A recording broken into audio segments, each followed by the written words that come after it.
படிக்கும் போதே கை நிறைய சம்பாதிக்கலாம்னா நம்ப முடியுதாங்க. என்னன்னா நம்ம மதுரையில இருக்க இலக்கு இன்ஸ்டிடியூட்ல 2 வருட டிப்ளமோ பயிற்சிகள் கொடுத்துட்டு இருக்காங்க. ஹோட்டல் மேனேஜ்மெண்ட் கேட்டரிங் கோர்ஸுக்கு ட்ரைனிங்லயே மாசம் 7,000 ரூபாயில இருந்து 15,000 ரூபாய் வரை சம்பளம் கொடுக்குறாங்க. லேண்ட் சர்வே கோர்ஸுக்கு 1 மந்த் கோர்ஸ் கம்ப்ளீட் பண்ணவும் 12,000 ரூபாய் முதல் 15,000 ரூபாய் வரை சம்பளத்தோட வேலை வாங்கி கொடுக்குறாங்க. AC mechanic, electrician, motor mechanic கோர்ஸுக்கு ட்ரைனிங் பீரியட்ல வருடத்துக்கு ஊக்கத்தொகையா 10,000 ரூபாய் வரை கொடுக்குறாங்க. Nursing assistant, patient care, lab technician assistant கோர்ஸுக்கு படிக்கும் போதே ட்ரைனிங்கோட சேர்த்து சம்பளமும் கொடுக்குறாங்க.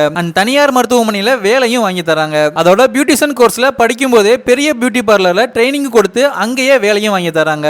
முதல்ல வர 20 பேருக்கு புக் அண்ட் யூனிஃபார்ம் பீஸ்ல டிஸ்கவுண்ட் பண்ணி ஃப்ரீயா தராங்க. இவங்களுக்கு பாத்தீங்கன்னா மதுரையில தல்லாகுளம் பெருமாள் கோயிலுக்கு பக்கத்துலயும் நத்தம், திருப்பத்தூர், மேலூர், துவரங்குறிச்சி, பொன்னமராவதின்னு 6 பிரான்ச்சஸ் இருக்குங்க. குவாலிஃபிகேஷன் பாத்தீங்கன்னா 10th 12th pass R fail. So நீங்க படிச்சு முடிச்ச உடனே வேலைக்கு போகணும் இல்ல படிச்சுக்கிட்டே சம்பாதிக்கணும் அப்படின்னா இலக்கு இன்ஸ்டிடியூட்டை ட்ரை பண்ணி பாருங்க. அண்ட் இந்த நம்பருக்கு கால் பண்ணியோ இல்ல வாட்ஸ்அப்ல மெசேஜ் பண்ணியோ உங்க அட்மிஷனை புக் பண்ணிக்கலாம்.